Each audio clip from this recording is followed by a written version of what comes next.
Michael Cantrell America's Freedom Fighters, it seems like every year features some sort of crazy big scandal or movement that people get into a mental feeding frenzy over and bandwagon on for the duration of the year, and this year certainly seems to be the exposure of the rotten underbelly of Hollywood.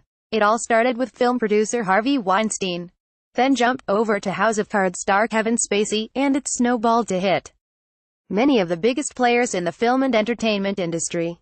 Now, to be honest, a lot of these scumbags are guilty of the allegations against them and deserve to face the consequences of their actions.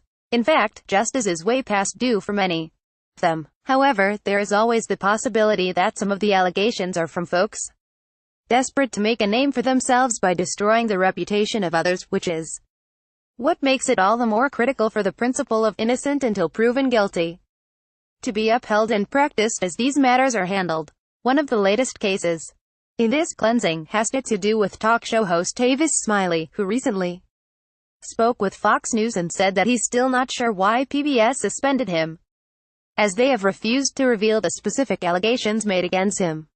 Here are more details from Fox. PBS to this very moment has not told me specifically what I am being suspended for, Smiley said during an interview on Tucker Carlson Tonight, adding that he did not even know an investigation had begun until coworkers contacted him.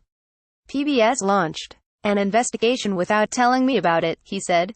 I found out about it in the streets, when former colleagues of mine started calling me to tell me that they received strange phone calls and were asked strange questions from some investigator asking questions like, "Did Tavis ever make you feel uncomfortable? Are there other persons we should talk to?" They started letting me know of these calls. That's how I found out about this. Smiley also said he tried to set up a meeting with officials at PBS, but was rebuffed for weeks, and that it was only when his attorneys threatened to sue that they met with him. And in that 3-hour conversation, they never told me what the accusations were, he said to Carlson.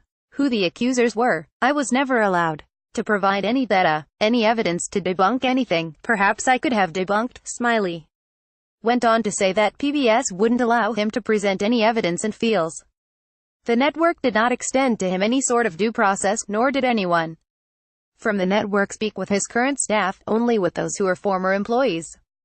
Some of those PBS spoke with were fired, so they have a motive to come after Smiley. Not saying that's the case, just saying that's one more reason this needs to be investigated thoroughly. Smiley continues to maintain his innocence and has stated over and over that PBS has screwed the pooch on this one, and there's a possibility he could be correct. The bottom line is no man should mistreat a woman newly in any way. And if Smiley is guilty of doing that, then he definitely needs to be held accountable for his actions. However, there's also the possibility PBS and those making the allegations are full of crap. Hence the need for a thorough, open, transparent investigation to be carried out. It will definitely be interesting to see how this plays out and whether PBS finally releases more information about the allegations against Smiley. Together we will make America great again. Dean James III % at America's Freedom Fighters. Follow us on Facebook at Nation in Distress.